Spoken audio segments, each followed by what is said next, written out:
कृष्णा की माँ ये रात को जाती कहाँ है?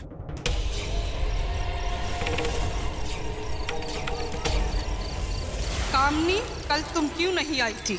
कृष्ण घर में क्या करने आई?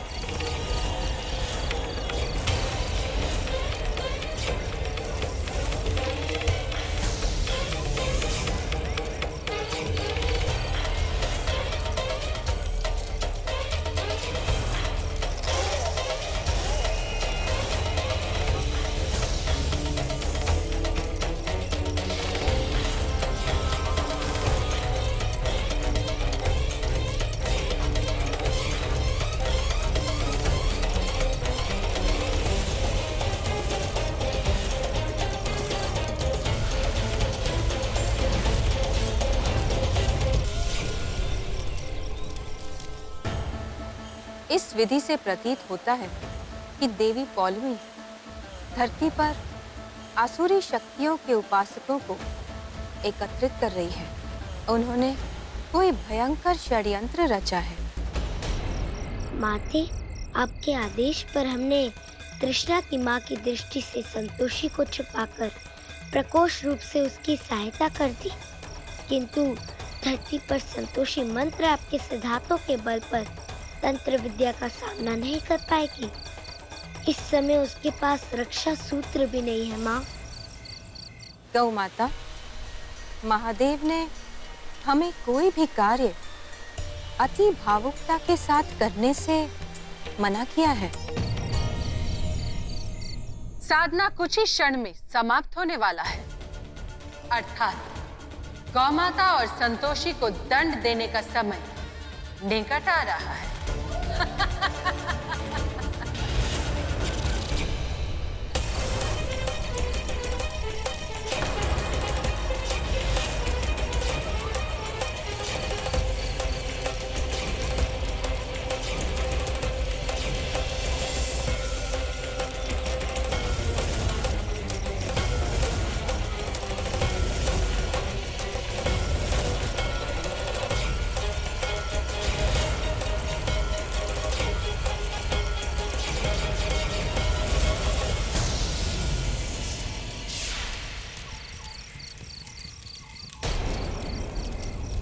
तुम्हें सिद्धि मिलने में बस एक दिन और बचा है।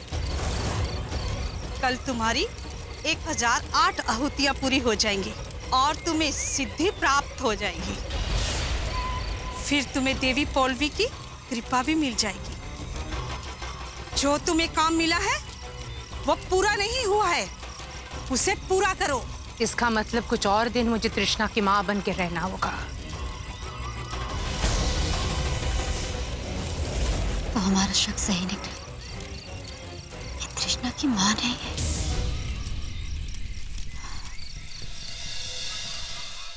जितने साक्ष्य इकट्ठे करने थे कर लिए तुमने।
कार्य तृष्णा के आराध्य के अलावा और कोई नहीं कर सकता।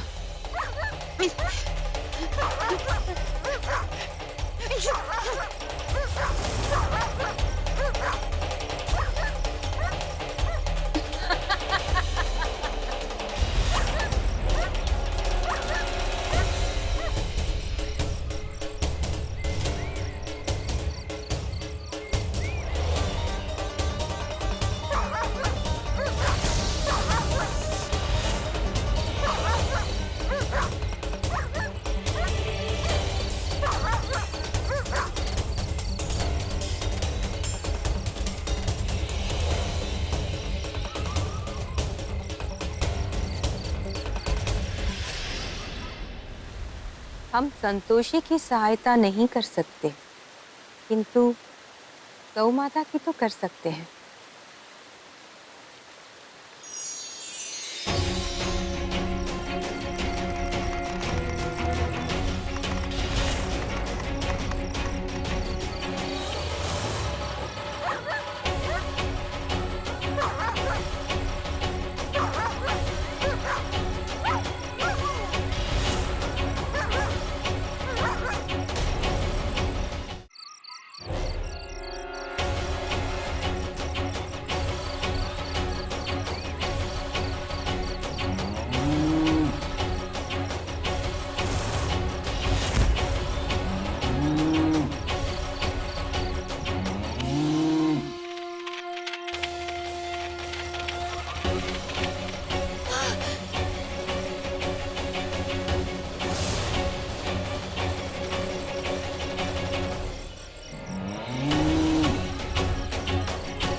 देखो कौन है वहां जो हमारे अनुष्ठान में विघ्न डाल रहा है।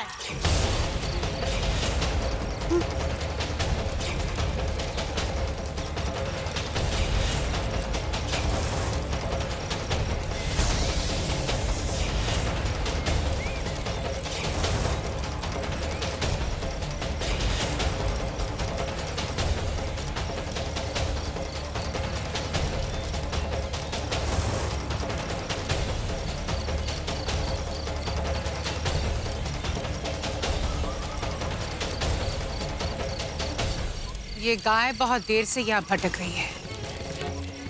लगता है इसी की आवाज थी, वरना इस घने जंगल में इतनी रात को कौन आएगा।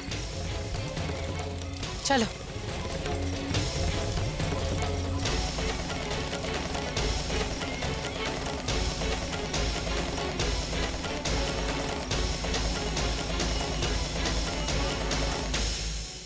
गौ माता, आपने पुनः हमारे मार्ग में आने की चेष्टा की, इसका भुगतान आपको भुगतना पड़ेगा।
माते, हमें क्षमा करना। हम भावेश में आकर अकारात्मक तरीके से संतोषी की रक्षा की, किंतु हमने ऐसा इसलिए किया क्योंकि संतोषी कष्ट में थी और हमें महादेव से भी कोई निर्देश नहीं मिला। गौ माता बुद्धिमत्ता के साथ शीघ्र और उचित निर्णय लेना विवेकशील होने का परिचायक होता है। और आपने उचित कहा, महादेव के निर्देश की सीमा हमारे लिए थी, आपके लिए नहीं।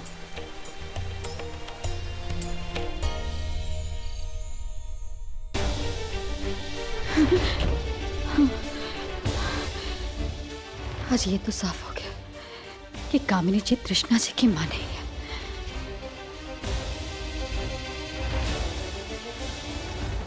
जिसका हमारे पास सबूत भी है,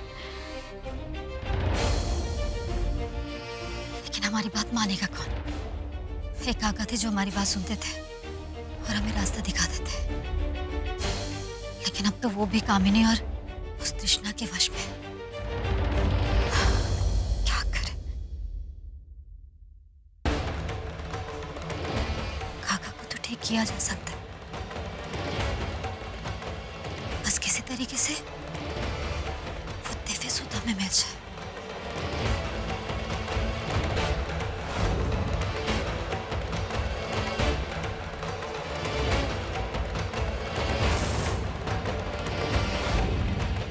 कल सुबह हम चाय देने के बहाने काका के कमरे में जाएंगे। उस समय काका पूजा में व्यस्त होते हैं, यही सही होगा।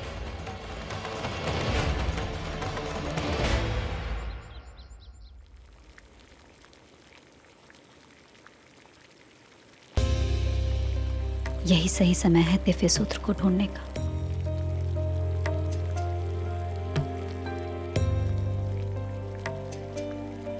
पुष्पा जी, काका अपने कमरे में है क्या? नहीं, वो तो तृष्णा मैडम के कमरे में है, कुछ काम कर रहे हैं। तृष्णा के कमरे में तो हम नहीं जाएंगे। तो काका को चाय हम दे आए? नहीं नहीं, आप क्यों? हम देकर जाएंगे ना। ठीक है। काका 10 मिनट में अपने कमरे में तो वापस आ ही जाएंगे।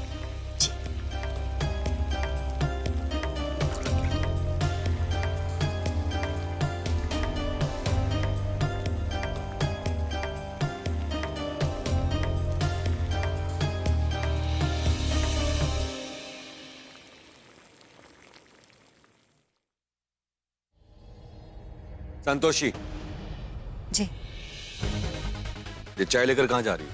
काका के कमरे में उनके लिए चाय। कोई जरूरत नहीं है, तुम्हें एक बार बात समझ में नहीं आती है। मैंने कहा आज के बाद से तुम काका के पास नहीं जाओगी। लेकिन चाय। हैरे ने मना किया ना कि पापा के आसपास भी मत भटकना, तुम्हें समझ में नहीं आती है।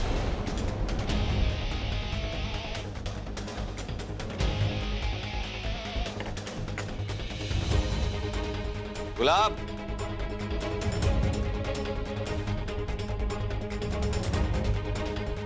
गुलाब का? अच्छा ठीक है, रहने दो। ये पापा के कपड़े हैं, ये आप लॉन्ड्री में दे देना।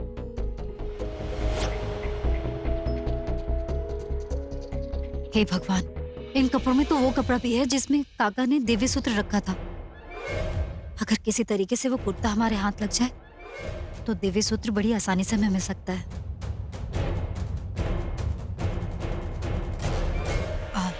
कृपाल भैया, काका के कपड़े हम धोते हैं, तो धोबी के पास ले जाने की जरूरत नहीं है, हम नाश्ता बना के धो देंगे। हमने कहा ना, हम धो देंगे, आप रहने दीजिए, फिक्र मत कीजिए। कोई जरूरत नहीं, समझी ना? तुम इन कपड़ों को हाथ नहीं लगाओगी और पापा की कोई भी चीज को हाथ नहीं लगाओगी, समझ में आया? और आज तक उनके कपड़े हम ही तो धोते आ रहे हैं, धोबी के पास तो कभी नहीं गए आज तक कपड़े उनके। तुम्हें एक बार में बात समझ में नहीं आती है? तुम्हें रोज रोज अपनी इंसल्ट कराने का शौक है? तुम्हारा दिमाग सही नहीं है क्या? हैरे ने कहा ना, मत करो। कृष्णा जी, प्लीज आप इसका एक वीडियो बनाइए, हम भी कोर्ट को दिखाएंगे कि ये कितनी स्टूपिड है और डेली क्या क्या ड्रामा करती है घर पे। समझ में नहीं आया? कपड़े उठाओ, जाओ।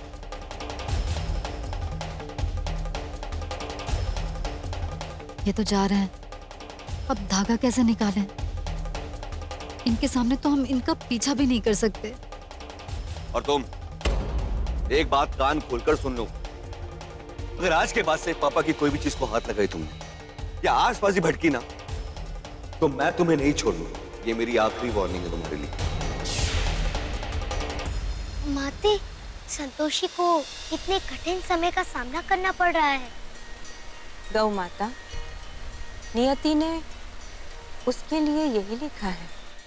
चलो जाओ यहाँ से। धैर्य, खामोखा अपना मूड ऑफ मत करो, चलो मेरे साथ। Will have a nice cup of coffee. Okay.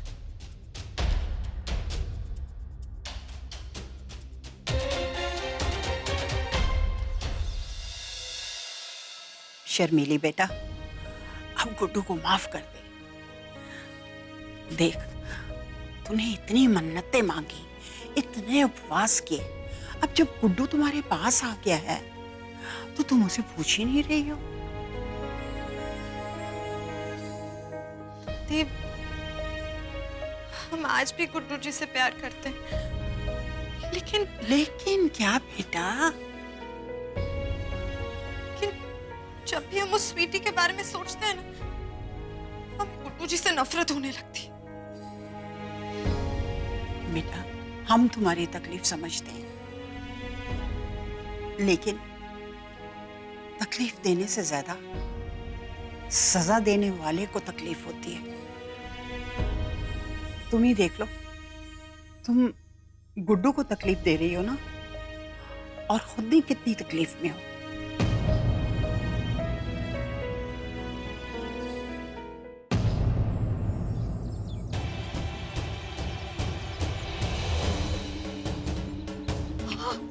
क्या हुआ मैडम, आप हफ्ते हफ्ते क्यों आ रही हैं?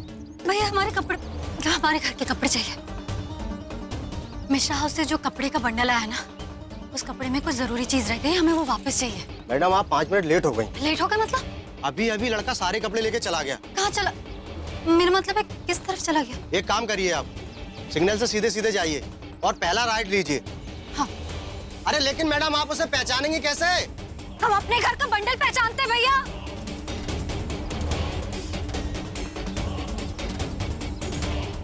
हे भगवान, जल्दी जल्दी में ये तो पूछा ही नहीं कि कपड़े धुलते कहाँ हैं। हम भी ना, माँ मदद कीजिए हमारे, कुछ समझ नहीं किधर जाए।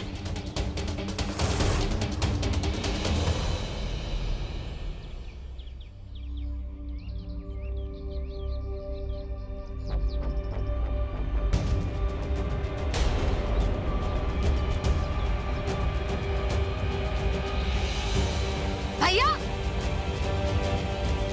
ओ भैया, ओ भैया,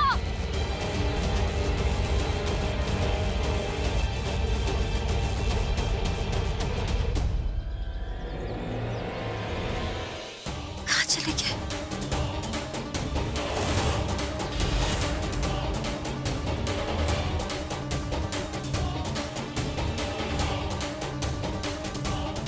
भैया, भैया,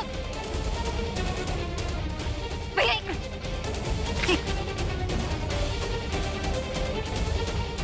अरे मैडम कौन है आप? अरे मेरे कपड़े क्यों बिखेर रही हैं आप?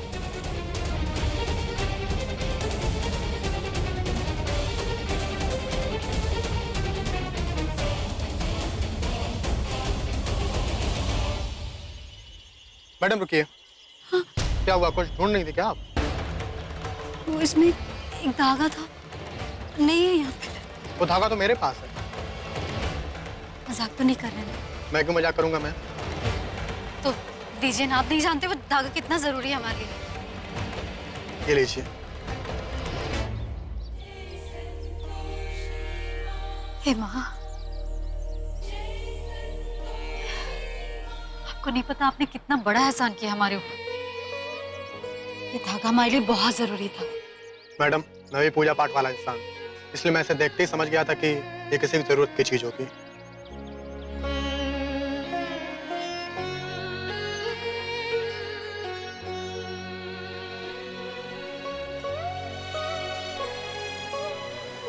माते, अंततः संतोषी का प्रयास सफल हुआ। तो माता, संतोषी को लेकर अब हमारी चिंता तनिक कम हुई है। रक्षा सूत्र पाने के पश्चात भी तुम कुछ नहीं कर सकती संतोषी, क्योंकि इसे उस वृद्ध मनुष्य तक पहुंचाना तुम्हारे लिए असंभव है।